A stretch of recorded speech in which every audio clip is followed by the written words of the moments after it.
Welcome to HDTV. You now rocking with your boy.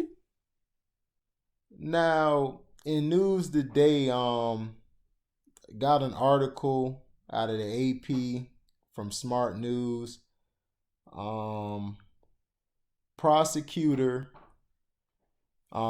basically said no charges for officer in Michael Brown's death, and this is an article by Jim Salter. In Clayton, Missouri, St. Louis County's prosecutor announced Thursday that he will not charge the former police officer who fatally shot Michael Brown in Ferguson, Missouri.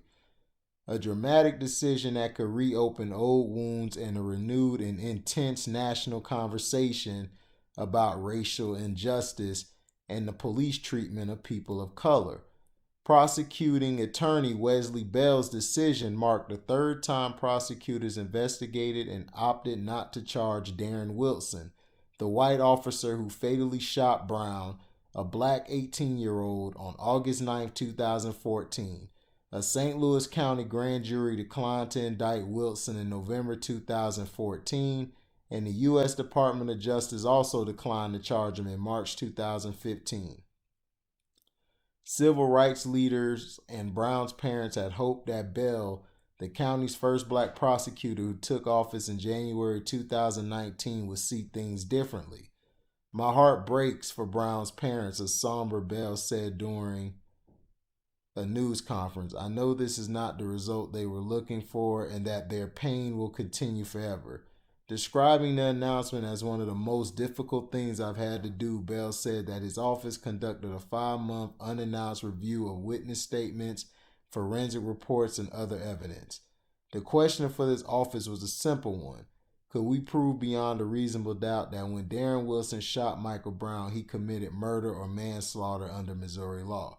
After an independent and in-depth review of the evidence, we cannot prove that he did, Bell said. But he said our investigation does not exonerate Darren Wilson. Wilson's attorney, Jim Towie, said it was clear after 3 investigations that Wilson did nothing wrong. "We all had the same conclusion, there was no crime," Towie said. "I am just hoping that everybody gets to have some closure, particularly the Brown family," he said. The shooting touched off months of unrest in Ferguson and made the St. Louis suburbs synonymous with a national debate about police treatment of minority people. The Ferguson unrest helped solidify the national Black Lives Matter movement that began after Trayvon Martin, a black 17-year-old, was shot to death by a neighborhood watch volunteer in Florida in 2012. The issue has taken on new life since George Floyd's death in Minneapolis in May after a white police officer pressed his knee into the handcuffed black man's neck for nearly 8 minutes. Ferguson is among the cities around the world that has seen protests since Floyd's death. This is the time for us to reflect on Michael's life, to support Michael's family, and to honor a transformative movement that will forever be linked to his name, Bell said. Brittany Packnan Cunningham, a Ferguson protester and educator who has become a national voice in the Black Lives Matter movement, said she is pained that there is still a gaping wound.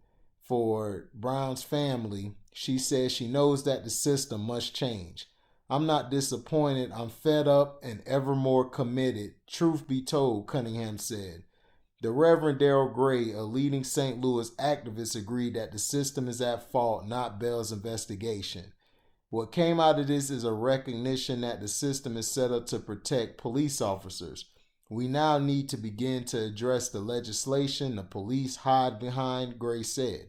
Scott Roberts, Senior Director of Criminal Justice Campaigns at Color of Change, a national racial justice organization, said in a statement that Bell's announcement perpetuates a criminal justice system that fails black communities by allowing police to operate with impunity. Bell, who ran as a reform-minded prosecutor promising to eliminate cash bail for nonviolent offenders and to increase the use of programs that allow defendants to avoid jail time,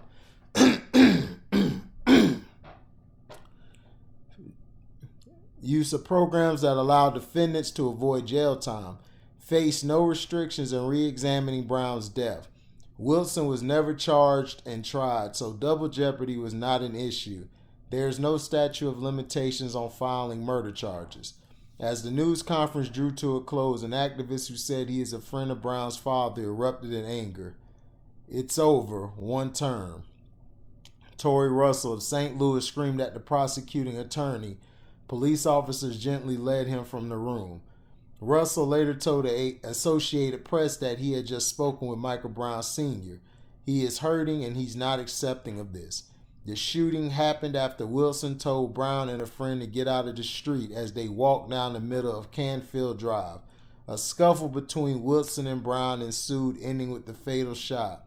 Wilson said Brown, who was not armed, came at him menacingly, forcing him to fire his gun in self-defense. Brown's body remained in the street for 4 hours, angering his family and nearby residents. Bell's predecessor, longtime prosecutor Bob McCullough, was accused by critics of swaying the grand jury to his decision not to indict Wilson. An accusation he has emphatically denied. Wilson resigned days after McCullough's November 24, 2014 announcement that the grand jury would not indict the officer. The Justice Department also declined to charge Wilson, but issued a scathing report citing racial bias in Ferguson police and courts. A consent agreement calls for sweeping reforms that are still being implemented. Bell, a former Ferguson councilman, upset McCullough, a staunch law and order prosecutor, in the 2018 Democratic primary and ran unopposed that November. Bell, who like McCullough is the son of a police officer, formed a special unit to look into officer-involved shootings like the one in Ferguson, as well as cases of potential wrongfully convictions.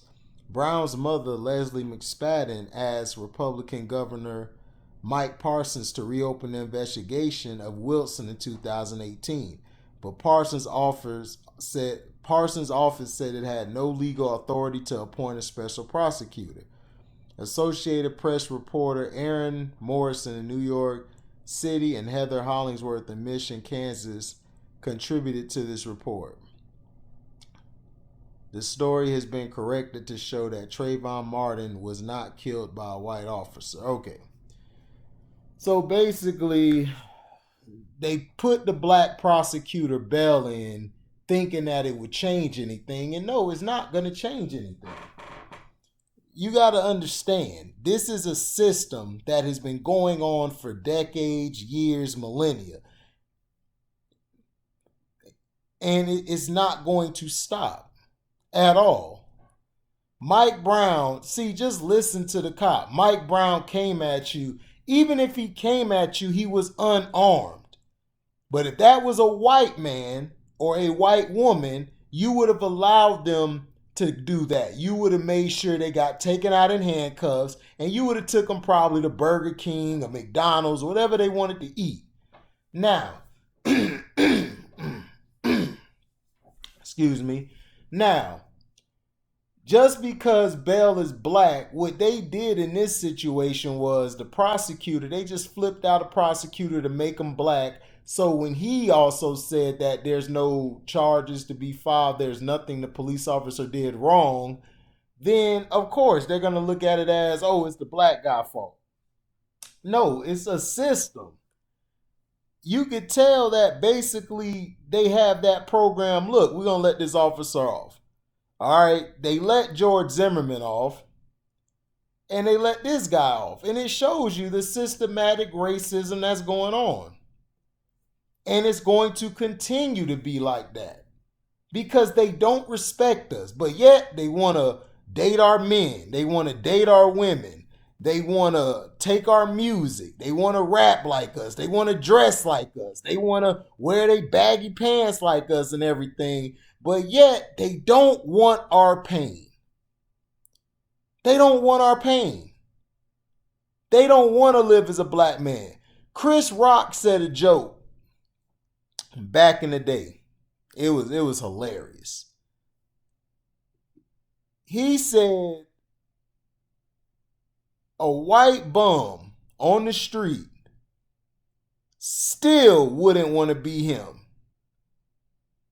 and he's rich because it's the color factor that Chris Rock was trying to paint. A bum would rather stay white because he knows he could get away with stuff even if he's poor. He knows he can get away, and this has been a seed that has been planted in white America for years and decades. You can sit back, white America, and be like, well, we don't see it. Of course you don't see it. That's like a person who's spoiled, who don't see they used to get everything all the time because they were so accustomed to getting it. It's planted in their head that, oh, that's just the norm when they're spoiled. So the thing is, we as a society, like I said on previous videos, we must get our reparations. We must fight for it. I don't care how long it takes. We must fight for it. And not only fight for it, we need to also take a stand and continue taking a stand. We have to come together and be able to not support their businesses. That's also a thing we need to do. Protesting, we've done that already. Rioting, we've done that already. It's time for a solution. So we need to all get together without anybody knowing our intentions. We don't need the BLM movement. We don't need the cameras. We don't need none of that stuff. We need to do like old school blacks used to do. Talk in code. Meet in silence. Do you understand what I'm saying? Talk in code. Meet in silence. Because if we keep broadcasting what we're doing, they could just come and shut it down. You see what they did to the little story about the fake Jews with the Semitic comment? They stopped talking about it because people started coming together like a Semitic. That's why I was like, Deshaun Jackson ain't say nothing wrong. He didn't. But Michael Brown was murdered in cold blood. Michael Brown, they were wrestling because the cop had his arm, I believe, around his neck. And Mike Brown was trying to get his arm off his neck. And then as he fell down, he shot him. The cop shot him and everything, talking about he was scared for his life. And it's like, dog, you have a gun, he doesn't. Like, what good are you? Like, the police officers in this country are like petrified of black men. They're petrified of black women. It's like they have to draw their gun on us. It's like, why? It's because that's been a seed planted in them. And the only way to change it is, like I said, you have to retrain the police officers, and we need to get some more brothers from those areas that they're policing to be police officers. We have to, or it's going to be no change. And we need to create our own political party.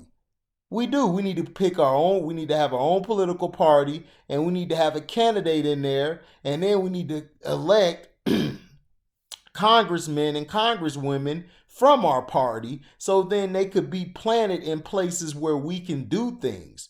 That's what we need to do as black people. Not talk about the next song, not talk about the latest girl shaking a butt or the guy doing this. No, we don't need all that. We need to do change. And the only way we're going to do change is if we change.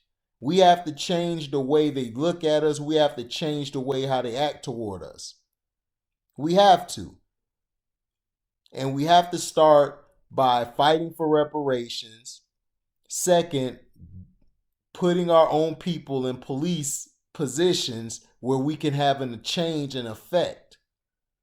Then we have to create our own political party and put the people in place who will fight for us when them bills come, when they're trying to tear this neighborhood down. We need that. And that's something we need to work on.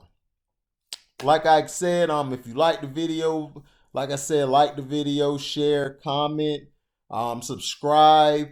Like I said, thank you for tuning in, and we out. Live boy.